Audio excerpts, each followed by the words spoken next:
Hi everyone, thank you so much for joining me today.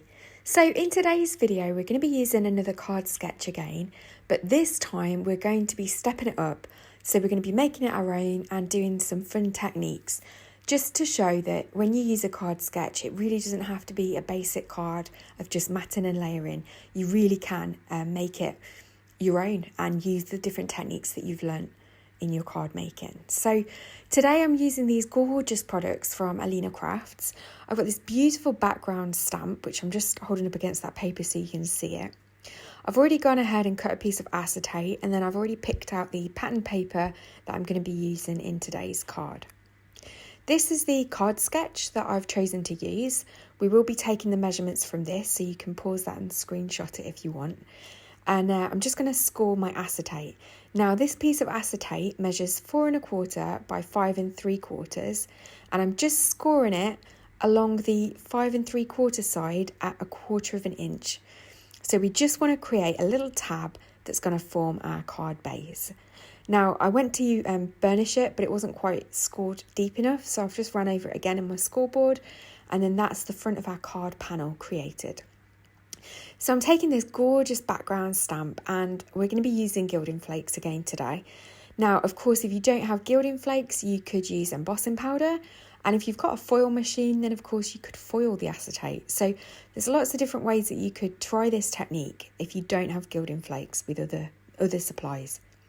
So I've turned my Phat Foam into that ink pad. If you've not seen me do this before, all it is some Flitter glue. And I've just added it onto some foam, and then we're using that as basically the ink pad. So this is a tacky glue, and it's going to stamp that image on the acetate and leave a very tacky impression. So I'm just going to put that aside to dry, and while we're waiting for that to dry, we're going to cut down the pattern paper. So I'm cutting this as a 2 1/4 inch square, and then I'm just going to cut that diagonally to create our 2 triangles. Next, I've got 2 white panels. They both measure 4 1/4 by 5 1/2, and they're going to be for the back of our card. And then I'm going to die cut these gorgeous oval frames from the pattern paper and then from some burgundy cardstock. Next, when our acetate is dried and the glue's just tacky, I'm going to bring it back in and I'm placing it on a scrap of paper so that I don't make a mess. And I'm just using these gorgeous Gilding Flakes. These are the Sheffield Steel Silver Gilding Flakes from IndigoBlu.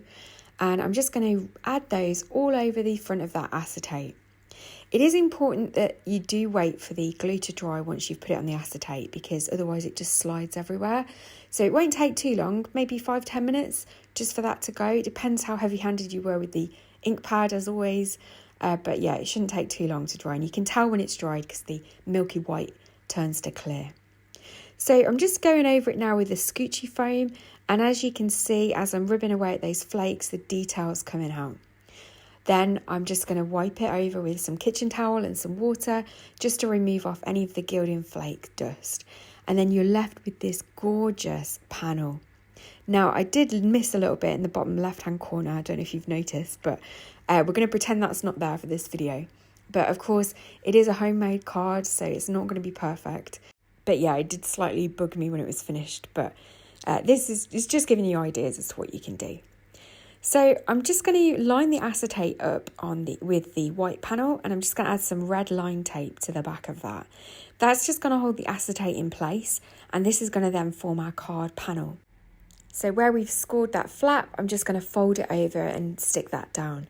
Then I'm going to add the other layer over the back just to hide that acetate at the top. This is purely optional. It's just me wanting to hide the tape. So again, I'm just using a bit of red line tape, and then I add some glue, and then I attach the panel down. So once that's done, we've got our finished card base now, which is this beautiful top folding 4 1/4 by 5 1/2 card base. And then I've got these 2 triangles that we've already made earlier, and I'm just going to add some red line tape to the back of these and then attach them to the acetate. You could use liquid glue, but you need to make sure that whatever liquid glue you use is going to hold on the acetate. I think the red line tape is just the better option particularly when you're adhering down to acetate. I do find the Ranger Multimedia Matte works perfectly well for this as well as liquid glue, but for ease, it's just sometimes the tape is just quicker and easier and less messy. So I'm just going to stick those down diagonally. This is in the same style as the card sketch that we're using today. And then for the centerpiece, instead of using squares, we're going to use ovals today. But of course you could use whatever shape you want to use, whatever you've got in your stash. So I'm just going to add that glue to the back of that matte layer and then attach that down.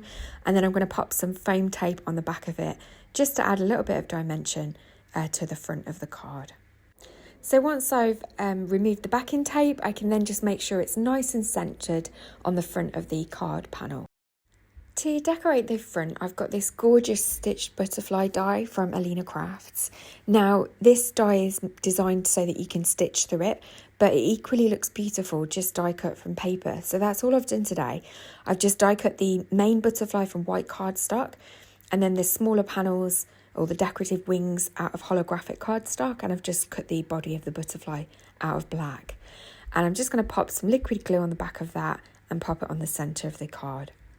I've got this With Love sentiment, which is also from Alina Crafts, and I'm just going to pop some foam tape on that and pop it in the centre of that butterfly. I've then got some dewdrops, which are also from Alina Crafts, and I'm just going to attach those down.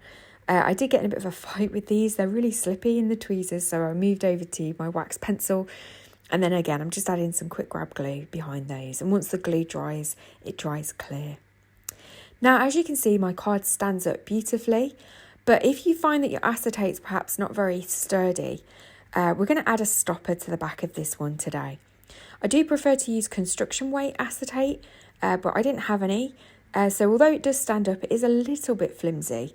So I'm just going to add a little stopper in the back, and then you've got plenty of room on the back of the card to write your message.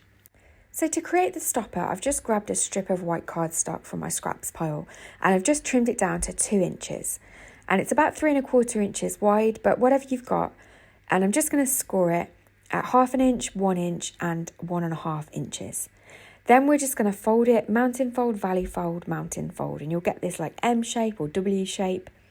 And we're going to attach one part to the centre of the card front, and then the other part will glue down to the actual main card panel. Again, I'm using the red line tape because we're attaching this to acetate. So once I've put that in place, I'm then going to add some liquid glue to the other side, and then we'll just gently close the card and make sure that the glue just catches there. And then that's the stopper.